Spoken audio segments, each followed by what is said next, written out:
The news broke just hours ago. Prince William sent shockwaves throughout the nation, breaking 7 decades of a royal silence to defend his father in front of the entire political elite. What he said left Prime Minister Keir Starmer speechless, frozen in disbelief. And the fallout? It could ignite the biggest royal political crisis since Edward VIII's abdication. Stay with me, because what just unfolded inside Westminster Abbey has rewritten royal history. Less than an hour ago, Prince William arrived at Westminster Abbey for what was supposed to be a routine ceremony. Instead of the usual royal smiles and stage-managed greetings, he dropped a dozen unforgettable words that stopped the room cold. My father's wisdom and devotion to this nation need no defense from any politician. The Abbey fell silent. Starmer, a few feet away, was pale and still. Cabinet ministers shifted uncomfortably, not knowing whether to applaud, inhale, or disappear. And then what? You won't believe the speed at which it spread. To understand this shocking moment, you have to know what sparked it. Only 3 days previously, leaked WhatsApp messages exposed the Starmer inner circle in a plot of a secret campaign to discredit King Charles. According to senior conservative sources, the messages revealed Labour strategists working to brand the king as old, out of touch, and politically dangerous. One aide in Downing Street even wrote, "We need to make Charles the villain, unelected, interfering, irrelevant." Their plan was simple: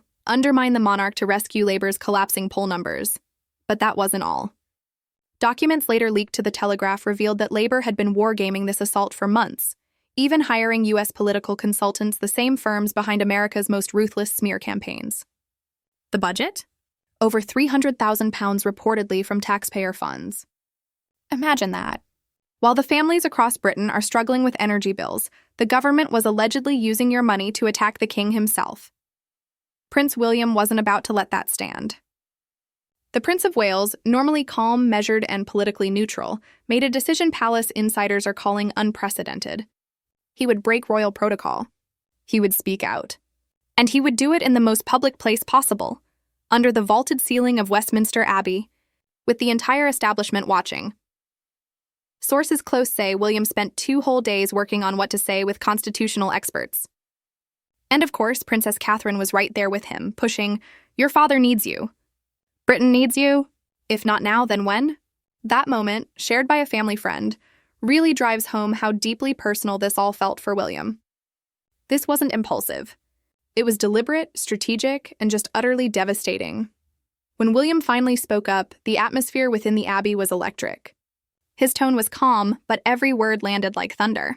For centuries, the crown has served this nation with dignity, wisdom, and unwavering dedication. My father has devoted his life to our people, our planet, and everything that makes Britain great. His wisdom and dedication to this nation require no defense from any politician. That last word, politician, whistled through the Abbey like a knife being unsheathed. Everyone knew just at whom it was directed. In a matter of minutes, social media blew up.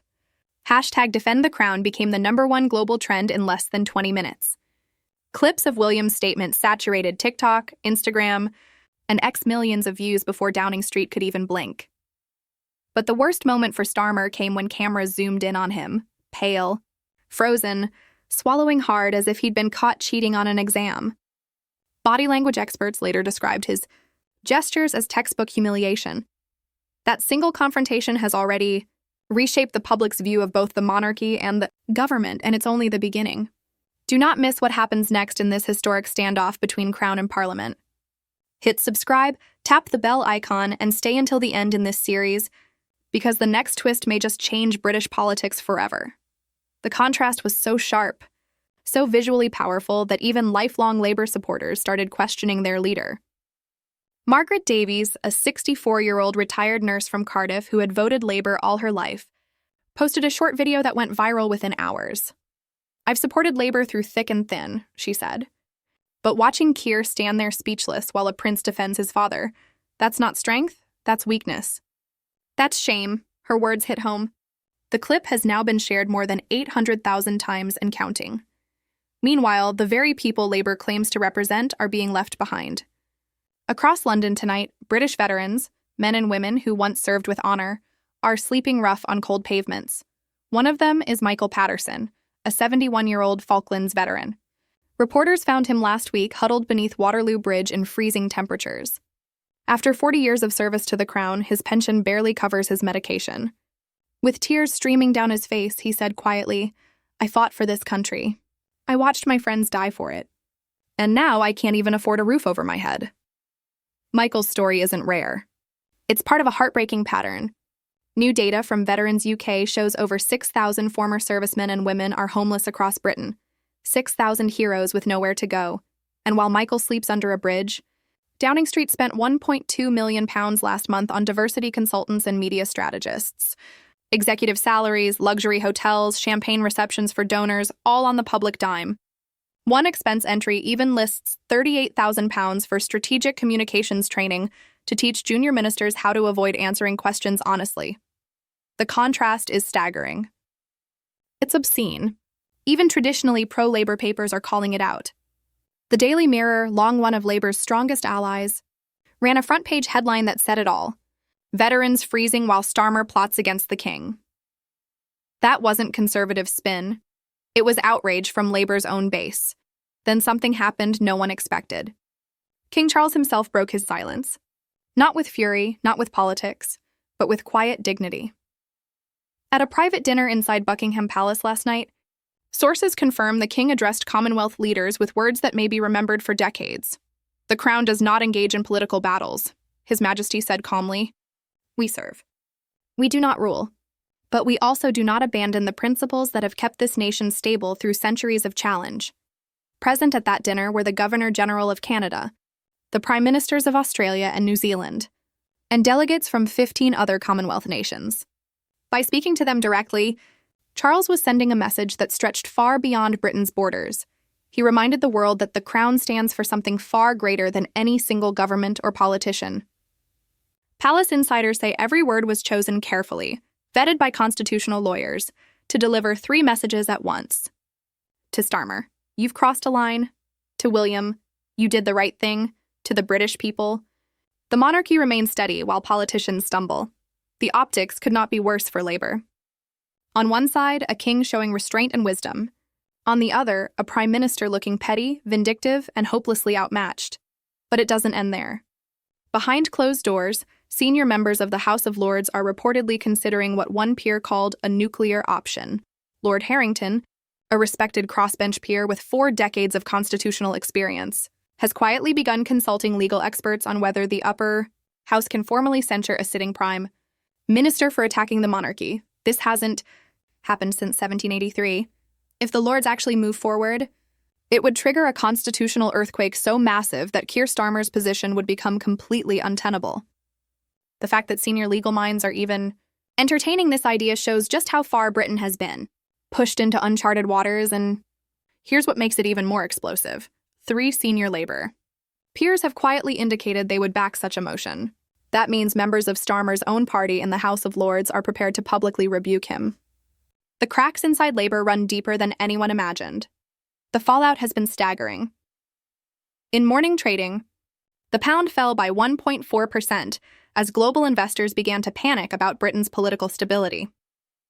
That's billions wiped from pensions and savings within hours. One London trader told Bloomberg, "Constitutional instability is the one thing markets simply can't price. If Britain's core institutions are in doubt, everything else becomes uncertain." Labour's polling numbers, already in free fall, just hit a record low. A new YouGov survey shows Conservative support climbing to 38%, Reform UK rising to 26%, and Labour collapsing to just 23%.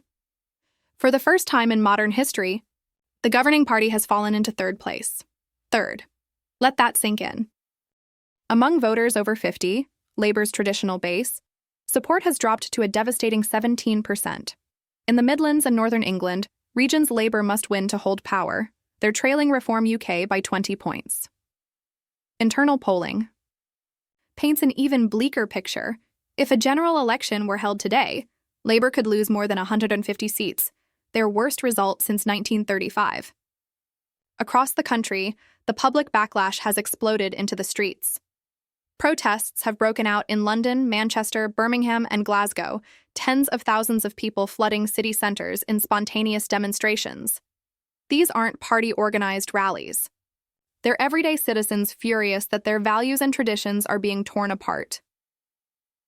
In Leeds yesterday, protesters carried a massive banner stretching an entire city block that read, "Respect our king, sack Starmer." The hashtag #SackStarmer trended worldwide for 18 straight hours, amassing over 4 million posts. Even within Labour, panic is spreading fast. Senior MPs are now openly questioning whether Starmer can even survive until Christmas. And international reactions have been brutal.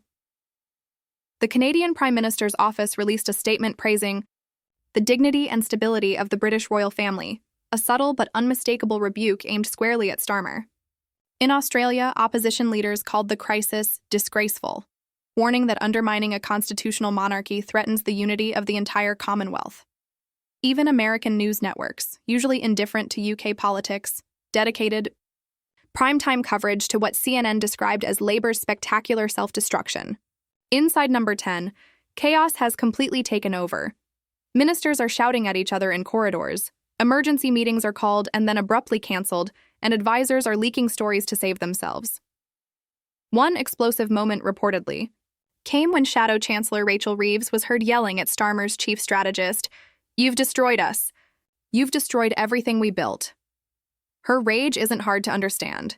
Reeves spent months rebuilding Labour's credibility with business leaders, promising stability and competence.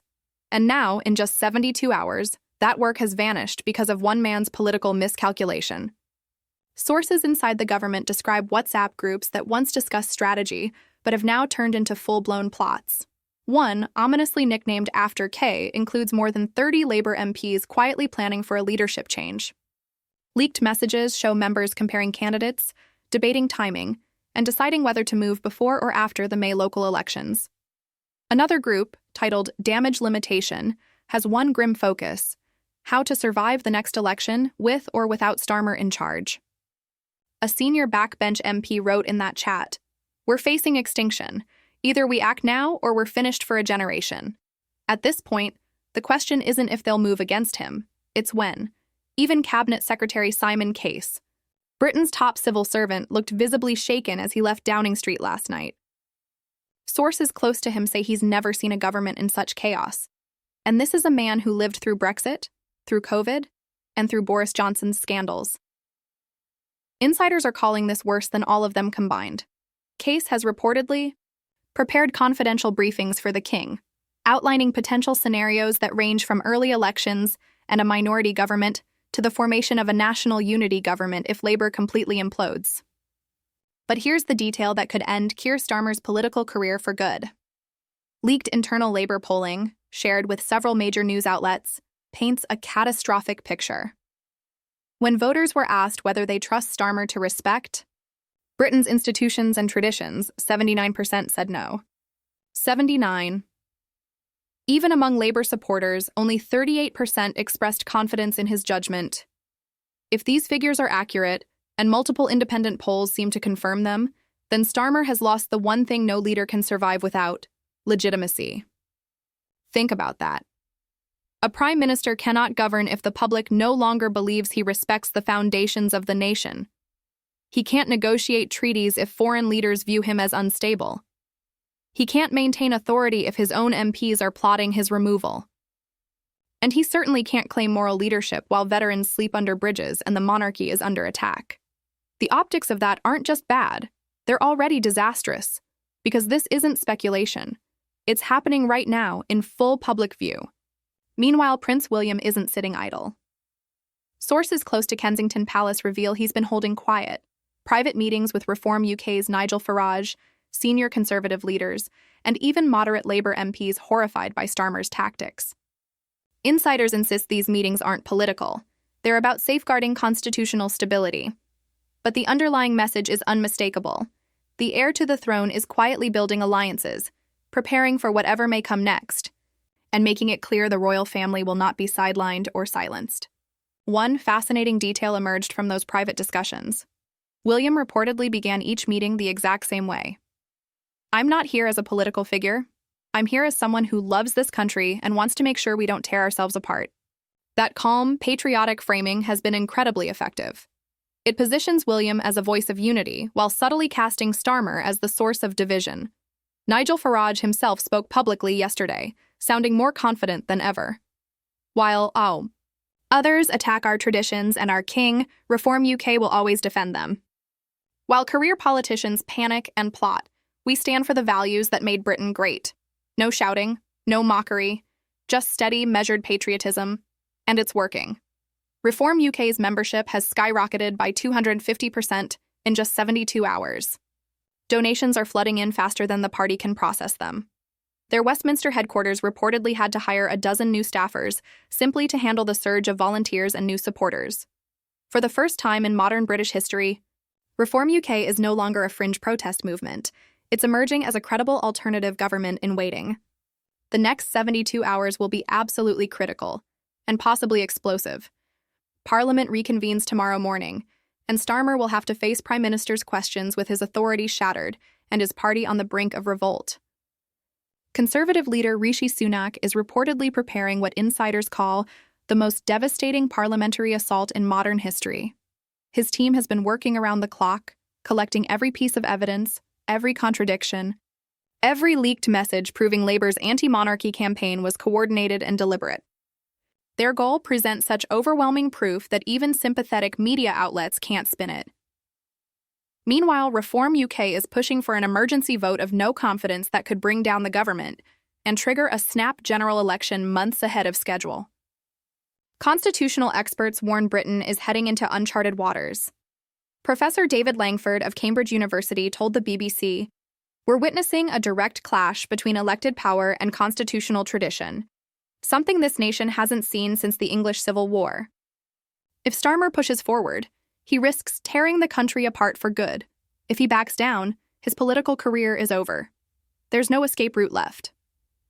Across Britain, this constitutional crisis is playing out in real time, on every TV screen, every front page, and every dinner table conversation from Cornwall to Scotland. Families are split. Friendships are strained. And for the first time in generations, the nation isn't just divided by politics.